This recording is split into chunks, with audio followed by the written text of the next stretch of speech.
Pues ya estamos aquí en nuestra sección Desde el Campus, en esta ocasión con Imer Flores para hablar de un tema, como siempre, distinto al principal del programa, pero íntimamente vinculado, Imer, porque también tiene que ver con derechos y tiene que ver acá con derechos en tensión y con tensión con otros temas, por ejemplo, con toda la agenda de seguridad.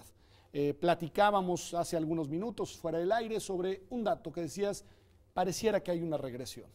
Pareciera que hay una regresión. ¿A qué te refieres con eso? Mira, digamos, pongamos un poco el contexto. Estamos hoy por hoy, se está hablando de la ley reglamentaria del artículo 29 de la Constitución, que es el que habla de la suspensión de garantías, ¿no?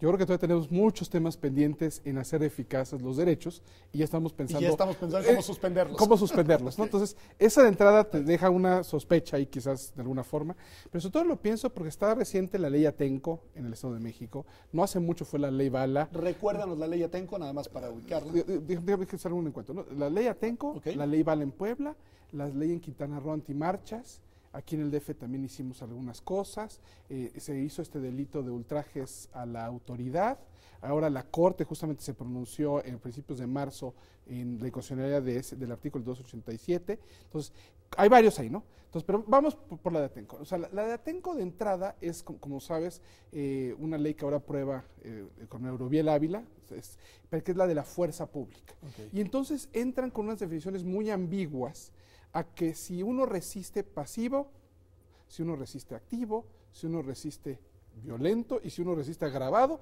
entonces dependiendo de eso se justifica tantito el tipo de reacción por parte de la ¿y quién define esas rayitas? Entonces es lo que te digo que me preocupa mucho y que lo veo como un marco más amplio, Okay. que estamos en un, digamos, con unos temas de que tenemos que estar defendiendo derechos y ya estamos viendo cómo, por un lado, limitarlos con estas características y dejándolo al lenguaje muy ambiguo, muy vago, que se presta para que una persona diga que sí, una diga que no, o que la instrucción sea, hoy vamos a tolerar mucho, hoy vamos a tolerar poquito, ¿no? Entonces, en el caso, por ejemplo, de la Ciudad de México, del Código Penal, artículo 287, entonces, básicamente, los ministros 9-2, en dos casos, la votación es muy contundente, es muy contundente, claro. Dijeron que era inconstitucional el artículo de ultrajes a la autoridad. Porque otra vez, ¿desde qué es un ultraje a la autoridad? Es invertir la lógica, ¿no? En la cual ahora quien proteges es a la autoridad no a los derechos de las personas. Digamos. Entonces, eso me preocupa mucho porque, digamos, resumiendo un poco lo que decide la Corte, ¿no? Ultraje, aunque se pronuncia, uno dice, sí se entiende, no, pues yo creo que no se entiende tan fácilmente, ¿no? Que es un ultraje a la autoridad, o sea, entonces no va digamos, contrapelo de nuestra libertad de expresión, y entonces otra vez, hay límites a los derechos, pero no creo que un límite sea gritarle algo a la autoridad en contra, manifestándose en una protesta. Entonces me parece que hay un exceso.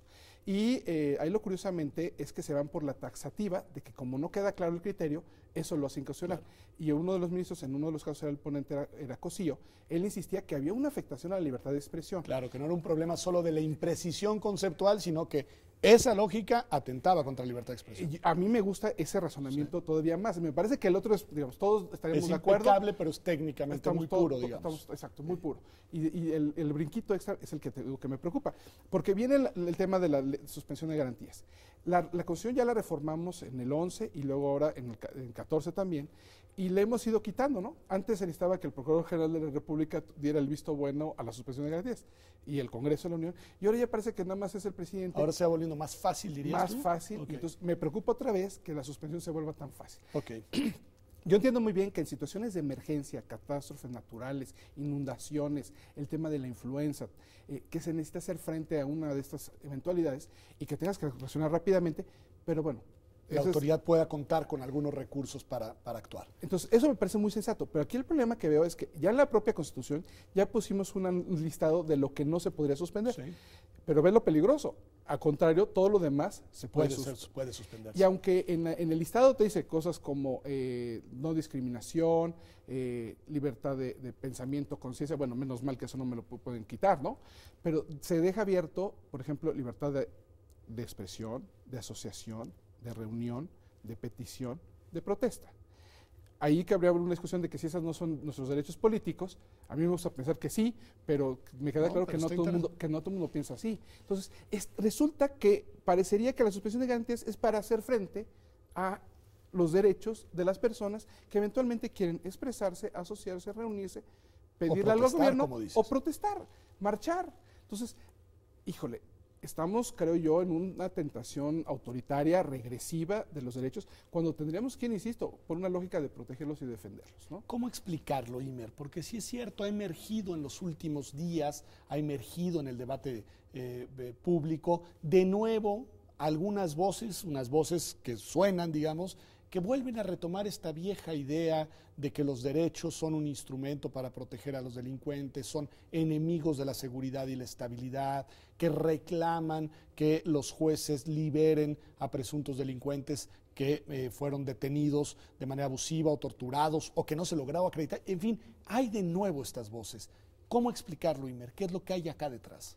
Pues no sé cómo explicarlo. Yo tendo a pensar un poquito algo de lo que decías tú, de que resulta que queremos proteger a las autoridades y no proteger los derechos de los ciudadanos. Entonces, concretamente, digamos, insisto, para una eventualidad en una catástrofe me queda claro que necesitamos tener la regla de suspensión de garantías, pero para los derechos de asociación, reunión, petición, protesta, sí, ahí no. Y expresión concreta, que era también de los que me interesa, me suena que no.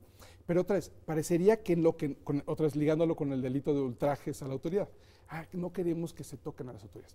Todos estamos en campaña, todos estamos acercándonos al 2018, todos queremos como gobernadores tener nuestras velas prendidas y más o menos llegar en buena posición. Tú dirías, es una cuestión de control política, de salvaguarda de imagen, pero lo dices muy bien, eso es muy poco democrático. A mí me suena muy poco democrático y me preocupa mucho porque veo como mucha tendencia en ese sentido. Digo, insisto, la ley vale en Puebla, las leyes antimarcha. Hay algunas que puedes decir son locales, pero incluso ya ahora esta nueva iniciativa es una iniciativa de carácter nacional. Claro, insisto, y todas como con una lógica no de los ciudadanos, sino de las autoridades.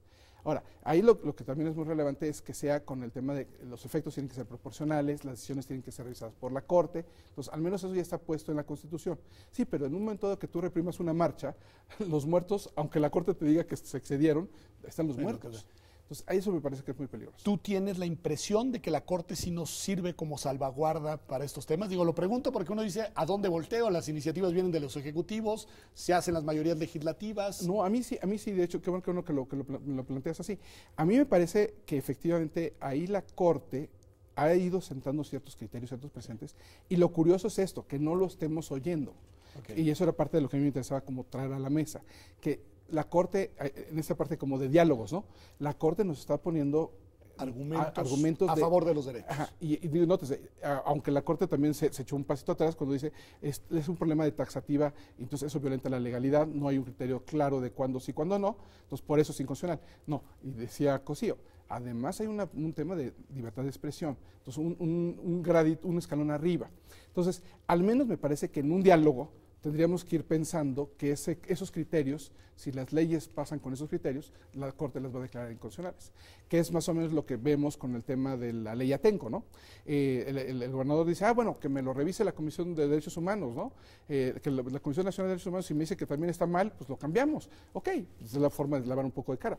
Pero si no se lo dijeran ellos y se impugnara, sí, tendría que tener la Corte. Y yo creo que la Corte las tendría que declarar con estas taxativas tan abiertas de resistencia poquita, tantita, mucha, nada. Eso creo que se presta para que haya una voz. Pues muchas gracias, Imer, en verdad, por estar aquí en tu espacio, Desde el Campus, en Observatorio. Gracias a usted por habernos acompañado. Como ve al final, los temas sí se entrelazaron, sí tienen que ver con el ejercicio de nuestros derechos, con el respeto de nuestra privacidad, con nuestro derecho a la libertad de expresión y otros bienes y valores que no adolecen de valor alguno, pero que pueden y suelen entrar en tensión con la agenda de los derechos humanos o fundamentales. Esto ha sido Observatorio. Gracias por habernos acompañado. Nos vemos como siempre aquí en TV UNAM el próximo martes a las 9 de la noche.